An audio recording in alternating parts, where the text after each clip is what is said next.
नहीं, मान लीजिए मैंने 10th कर ली। यस, 10th के बाद मुझे लोन मिल सकता है? मिल सकता है कुछ स्पेसिफाइड कोर्सेज के लिए। कोई बच्चा +2 के बाद आप कह रहे हैं कि मेडिकल में कहीं भी एडमिशन लेता है, अभी किसी का हो गया दिल्ली के रामजस कॉलेज में हो गया, यस यस, हो गया सर। उसकी हॉस्टल की फीस, अब एजुकेशन लोन अपन ने ले लिया, बिल्कुल बिल्कुल सर। मान लीजिए 4 लाख का ले लिया, इसको भरा कितने साल में जाएगा, कितना इंटरेस्ट रहेगा?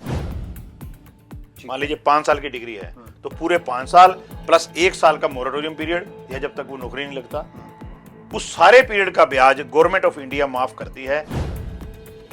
कितनी इनकम चाहिए होती है पेरेंट्स की ईडब्ल्यूएस के लिए?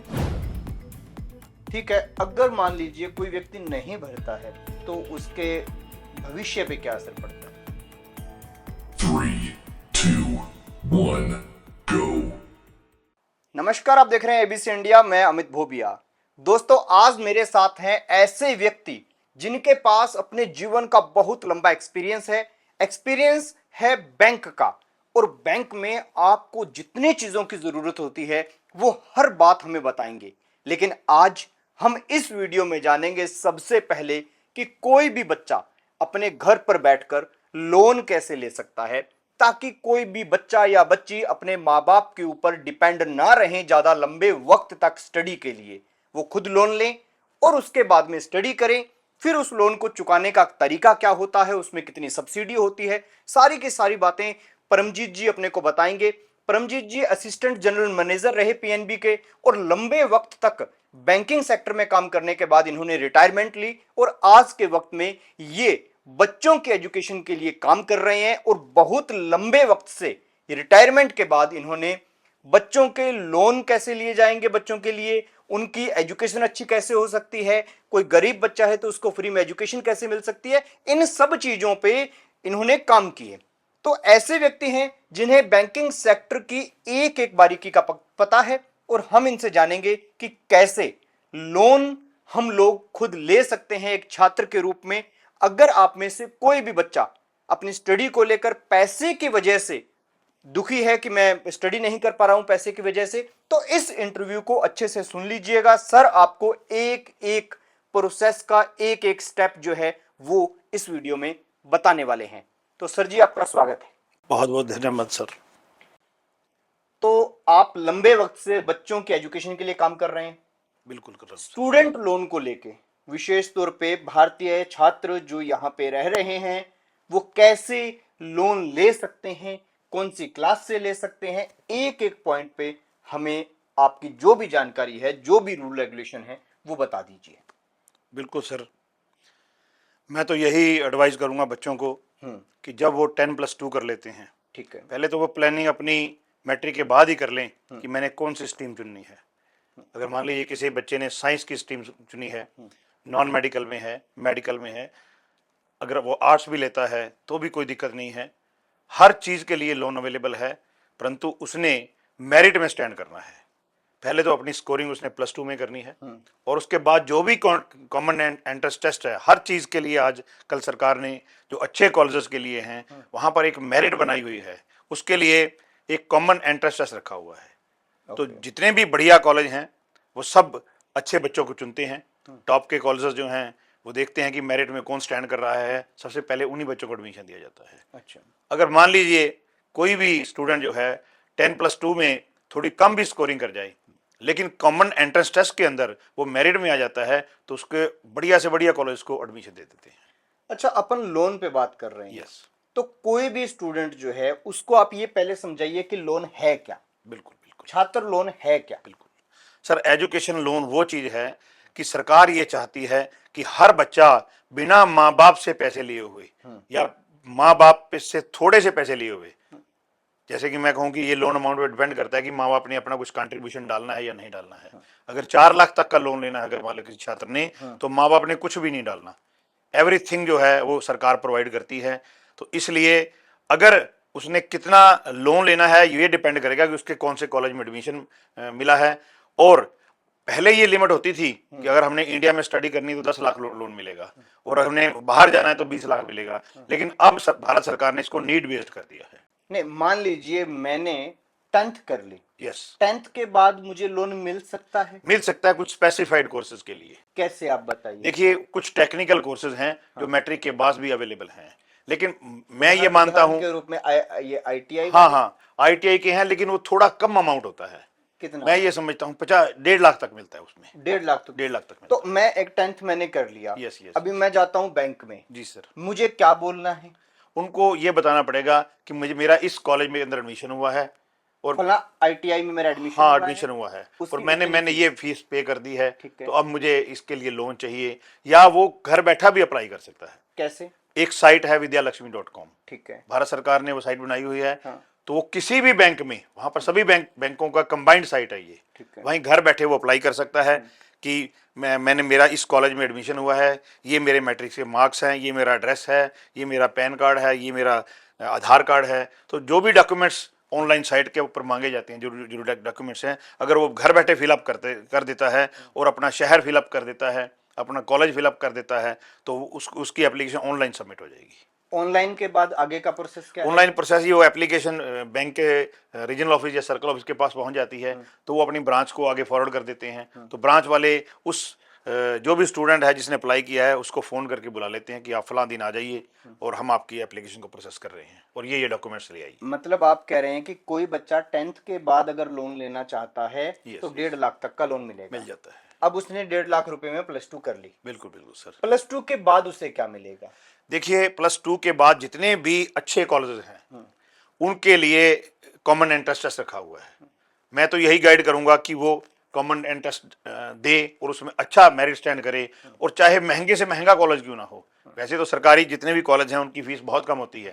अगर हम MBBS में एडमिशन लेते हैं, नीट में हमारी जो पोजीशन है वो बेटर आ जाती है, ठीक है जी बात। तो वो स्टूडेंट अपनी चॉइस का कॉलेज ले सकता है। जब उसको चॉइस का कॉलेज मिल जाता है तो उस कॉलेज की जितनी भी फीस है, एक फीस उसने अपनी जेब से भरनी होती है स्टार्टिंग के अंदर। पहली फीस खुद भरना है, खुद भरनी होती है, और उसके बाद लोन। हाँ जो पहली फीस है वो 6 महीने तक वो उसकी रिइंबर्समेंट ले सकता है, क्योंकि उसके पास 6 महीने का पीरियड है कि वो उसमें कहीं भी लोन अप्लाई कर ले जाकर, चाहे वो अपने जहाँ पर वो रहता है वहाँ का अप्लाई कर सकता है, या कॉलेज कैंपस के अंदर भी आजकल बैंक्स जो हैं वहाँ अप्रोच करते हैं। नहीं, आपने जो बताया ये एजुकेशन लोन के बारे में कि +2 के बाद जो व्यक्ति लेगा, ठीक है, मान लीजिए मेडिकल की स्टडी करने वाले ने ले लिया, जी, चाहे BA की स्टडी करने वाले ने ले लिया, जी, किसी भी, जी। तो उसको उतना अमाउंट मिलेगा जितना उसकी फीस है? उसमें क्या है कि मार्जिन है, अगर 4 लाख तक वो लोन लेना चाहता है फिर तो पूरे का पूरा मिलेगा। 4 लाख का लोन हाँ, मिल जाएगा। अगर मान लीजिए उसने 50 लाख का लोन लेना है, हाँ। तो 5% मार्जिन है भारत के अंदर, कि 2.5 लाख रुपए वो भरेगा। 2.5 लाख शुरू में नहीं भरने सारे। अच्छा। मान लीजिए पहली फीस उसकी 5 लाख की है, तो 5 लाख में 25,000 वो खुद भरेगा, 4,75,000 बैंक देगा। ठीक है, ठीक है सर। अच्छा, कोई बच्चा +2 के बाद आप कह रहे हैं कि मेडिकल में कहीं भी एडमिशन लेता है, अभी किसी का हो गया दिल्ली के रामजस कॉलेज में हो गया, यस हो गया सर, उसकी हॉस्टल की फीस? बिल्कुल सर। देखिए नॉट ओनली जो एकेडमिक फीस है जिसको हम ट्यूशन फीस बोलते हैं, वो तो उसको मिलेगी। हॉस्टल की फीस प्लस जो उसको नीड है, जैसे बुक्स की नीड है, ठीक है जी, एक्सेसरीज की नीड है, जैसे लैपटॉप चाहिए किसी को, ऐसी बहुत सी चीजें हैं जो पढ़ाई के साथ साथ जरूरत पड़ती है, तो उन सबको भी ऐड कर लिया जाता है। सबके ऊपर लोन? बिल्कुल बिल्कुल सबके ऊपर। अब जिस बच्चे ने 10th में ले लिया, जी सर, वो अपना भरेगा कब? देखिए कोई भी लोन जो है, मैं आपको एग्जांपल दूंगा कि मान लीजिए किसी ने +2 के बाद 5 साल की डिग्री का लोन अप्लाई किया है, ठीक है सर। तो देखिए 5 साल जब तक वो पढ़ता है तो बैंक कुछ नहीं मांगता, पहला तो ये पॉइंट हो गया, ठीक है जी। उसके बाद उसे मोराटोरियम पीरियड मिलता है कि जैसे ही उसने अपना कोर्स पूरा कर लिया है तो लगभग 1.5 साल का वक्त, ठीक है जी, या इसमें मैं कहूंगा कि जब तक उसको नौकरी नहीं मिल जाती या 1 साल, विच एवर इज लोअर, ये क्लास है आजकल लेटेस्ट जो क्लास है। मतलब या तो 1 साल के, ज्यादा 1 साल का वक्त एक्स्ट्रा, हाँ, या जब तक नौकरी नहीं मिल जाती उसको। तो नौकरी तो कोई बेरोजगार बैठा उसको कभी ना मिले। मैं कहता हूं ना, फिर 1 साल के बाद अच्छा, फिर 1 साल के बाद भरेगा। 1 साल के बाद वो अपने पेरेंट्स की मदद ले सकता है। हो सकता है नौकरी इसको 3 साल बाद मिले, अगर की चॉइस की नौकरी होती है। हर कोई नहीं लेना चाहता, उसके बाद कई बार अगर कोई ट्रेनिंग लेनी शुरू कर देता है स्टूडेंट जो है, मैं ये नौकरी करूंगा, साथ में मुझे इस ट्रेनिंग की जरूरत है। मान लीजिए कोई वो लैंग्वेज सीखना चाहता है, तो वो लैंग्वेज सीख कर नौकरी करता है, तो वो टाइम लग जाता है, तो उसके पेरेंट्स उसकी जो इंस्टॉलमेंट है वो भर सकते हैं। अब एजुकेशन लोन अपन ने ले लिया, बिल्कुल बिल्कुल सर। मान लीजिए 4 लाख का ले लिया, इसको भरा कितने साल में जाएगा, कितना इंटरेस्ट रहेगा? देखिए जो रीपेमेंट है वो 15 साल की होती है। जब वो अपना कोर्स पूरा कर लेता है उसके 1 साल बाद किस्त शुरू होनी है, आफ्टर 1 ईयर। 1 साल बाद? बिल्कुल। ठीक है। ठीक है जी। या अगर मान लीजिए 6 महीने बाद उसकी नौकरी लग जाती है, तो फिर नौकरी जिस दिन नौकरी लग गई उससे 1 महीने बाद जैसे ही उसकी सैलरी आती है उस वक्त उसकी इंस्टॉलमेंट शुरू हो जाती है। तो ये 2-3 हजार रुपए पर मंथ की? हाँ, नॉमिनल इंस्टॉलमेंट बनती है। अब देखिए 15 साल बहुत होते हैं। हाँ, 15 अगर मान लीजिए आज हम कोई बच्चा अप्लाई कर रहा है तो देखिए 5 साल तक वो डिग्री करेगा अपनी, 1 साल उसको मोरेटोरियम मिलना है, 6 साल और 15 साल की इंस्टॉलमेंट। देखा जाए तो आज से 21 साल बाद ये पैसे पूरे होने हैं। ठीक है। तो इसलिए ये इंस्टॉलमेंट है वो नॉमिनल होती है। अच्छा, कितना चार्ज रहता है इस पे, ब्याज भी लगेगा? बिल्कुल ब्याज लगता है, परंतु हर एक को पूरा ब्याज नहीं लगता। जैसे इकोनॉमिकली वीकर सेक्टर जो स्टूडेंट्स हैं, ईडब्ल्यूएस में जो आता यस यस, जो इकोनॉमिकली वीकर सेक्टर जितने भी स्टूडेंट हैं उनको मोराटोरियम पीरियड तक, यानी जितनी देर वो अपनी एजुकेशन पूरी करेगा, मान लीजिए 5 साल की डिग्री है तो पूरे 5 साल प्लस 1 साल का मोराटोरियम पीरियड, या जब तक वो नौकरी नहीं लगता, उस सारे पीरियड का ब्याज गवर्नमेंट ऑफ इंडिया माफ करती है। गवर्नमेंट ऑफ इंडिया बैंकों को देती है, जिसके लिए उन्होंने कैनरा बैंक में एक अकाउंट खोला हुआ है। जिस बैंक में लोन होता है वो कैनरा बैंक को अप्लाई करते हैं कि हमने इकोनॉमिकली वीकर सेक्टर का ये लोन किया है, आप इसकी जो हमें सब्सिडी है वो हमें रिफंड की जाए, क्योंकि ब्याज लगता है, तो वो सब्सिडी के रूप में कैनरा बैंक से मांग सकते हैं। ईडब्ल्यूएस का जो आप बता रहे हैं, जी सर। अभी जिस दिन लोन अप्लाई किया तभी उसका सर्टिफिकेट जरूरी है या जी बाद जी में? जी सर्टिफिकेट बाद में उसी बन उसी सकता है। उसी दिन मैं बताता हूँ ना आपको। देखिए याद, जब भी मैं तो यहाँ पर जितने भी बच्चे पढ़ रहे हैं मैं सबको यही गाइड करता हूँ कि जब आप +2 कर रहे हैं तो आप अपना ईडब्ल्यूएस का सर्टिफिकेट अप्लाई कर दीजिए। कितनी इनकम चाहिए होती है पेरेंट्स की ईडब्ल्यूएस के लिए? देखिए 4.5 लाख है जो गवर्नमेंट ऑफ इंडिया ने बनाई है। बाकी अगर कोई स्टेट गवर्नमेंट का हिसाब हो वो अलग अलग रहता है। यहाँ पर 4.5 लाख से लेस जिनके फैमिली इनकम फैमिली इनकम है वो सभी इकोनॉमिकली वीकर सेक्टर में आएंगे। ठीक है। मुझे एक बात नहीं समझ आ रही, चलो +2 के बाद में तो आपने कह दिया कि जॉब के बाद व्यक्ति भर सकता है, 10th में जिसको लोन मिल जाएगा? देखिए तभी उनका लोन अमाउंट बहुत कम है। देखिए उनको ना कुछ प्रोफेशनल कोर्सेज के लिए मिलता है या टेक्निकली भी मिलता है। अगर मान लीजिए किसी ने कोई टेक्निकल काम सीख लिया है तो नेचुरली वो इतने पैसे, इसकी इंस्टॉलमेंट भी तो छोटी सी बनेगी ना सर। हाँ, 1.5 लाख की छोटी। 1.5 लाख की कितनी की इंस्टॉलमेंट होगी, इतने पैसे तो टेक्निकली वो कमा ही सकता है। मैंने तो हमेशा यही गाइड किया है कि अगर आप पॉजिटिव एटीट्यूड रखोगे, आप अपने एजुकेशन को या जिस काम के लिए आपने लोन लिया है अगर आप उसको प्रॉपरली यूटिलाइज करते हो तो मैं ये समझता हूँ कि आपकी जो किस्त है आपकी इनकम से बिल्कुल नॉमिनल बनती है। अच्छा, एक बात और बताइए, मान लीजिए कोई व्यक्ति नहीं भरता है, ऐसे में क्या उसके एसेट्स के ऊपर असर पड़ता है या कोई एसेट वगैरह इसमें जोड़े ही नहीं जाते? देखिए सर 2 तरह से लोन होते हैं, एक होते हैं एसेट्स के, बिना एसेट्स के। 7.5 लाख तक तो बिना एसेट के ही लोन होता है। मतलब कुछ भी आपकी जमीन, 4 लाख तक आजकल गवर्नमेंट ने ये कहा कि ना कोई मार्जिन, ना कोई सिक्योरिटी, ना कोई गारंटी, सब कुछ everything government of India provide कर रही है। 7 लाख या 4 लाख? पहले 4 लाख का सुन लीजिए, 4 लाख तक है, लेकिन 4 लाख से 7.5 लाख तक भी गवर्नमेंट ऑफ इंडिया खुद गारंटी अपनी दे रही है। अभी भी कोई एसेट्स नहीं वहां पे ऐड हो रहे। उसका कारण यह है कि गवर्नमेंट ऑफ इंडिया एक नॉमिनल फीस चार्ज करती है बच्चे से, उसके अकाउंट्स में ही डेबिट होती है वो, ये नहीं है कि बच्चे ने जेब से देनी है, एक बार अकाउंट में ही डेबिट होती है, वो एजुकेशन उनका पार्ट ही बन जाता है। तो वो पैसे जो है वो गवर्नमेंट ऑफ इंडिया लेती है। इस कारण की बाय द वे बीच में कोई प्रॉब्लम आ जाए या बच्चा नौकरी ना लग पाए, डिफॉल्टर हो जाए, तो फिर गवर्नमेंट ऑफ इंडिया वो पैसे अमाउंट बैंकों को दे देती है। बैंक में? बिल्कुल। ठीक है। अगर मान लीजिए कोई व्यक्ति नहीं भरता है तो उसके भविष्य पे क्या असर पड़ता है? बताता हूँ सर। देखिए सर, वैसे तो कोई भी हम लोन लेते हैं, ये मान के चलिए कि वो हमारी क्रेडिट रेपुटेशन होती है, चाहे कोई भी लोन लें हम, एजुकेशन लोन की तो बात ही अलग है, ठीक है बात। तो क्रेडिट रेपुटेशन वहाँ टिकी है कि अगर हम किसी से पैसे उधार लेते हैं और उसके नहीं भरते हैं तो हमारी क्रेडिट रेपुटेशन माइनस हो जाती है। यही हाल बैंकों के अंदर है कि अगर मान लीजिए कोई भी व्यक्ति लोन लेता है, वो चाहे एजुकेशन लोन है या कोई अदर लोन है, अगर वो लेकर नहीं भरता है तो वो ट्रैक रिकॉर्ड जो आजकल सब ऑनलाइन है, आप कहीं भी चले जाओ वो आपके साथ ही जाएगा ट्रैक रिकॉर्ड। तो इसलिए मैं ये हर एक को यही गाइड करता हूँ कि आप हमेशा डिफॉल्टर मत बनिए, क्योंकि डिफॉल्टर बनने से आपका क्रेडिट रिकॉर्ड जो खराब हो जाता है और आगे भविष्य में जो आपका कैरियर है वो इसके साथ जुड़ा हुआ है। आज तो आपको हो सकता है 5 लाख का लोन हो या 10 लाख का लोन हो, लेकिन आपको आने वाले वक्त में अगर क्रेडिट रिकॉर्ड बढ़िया हो तो आपको करोड़ों के लोन में मिल जाते हैं।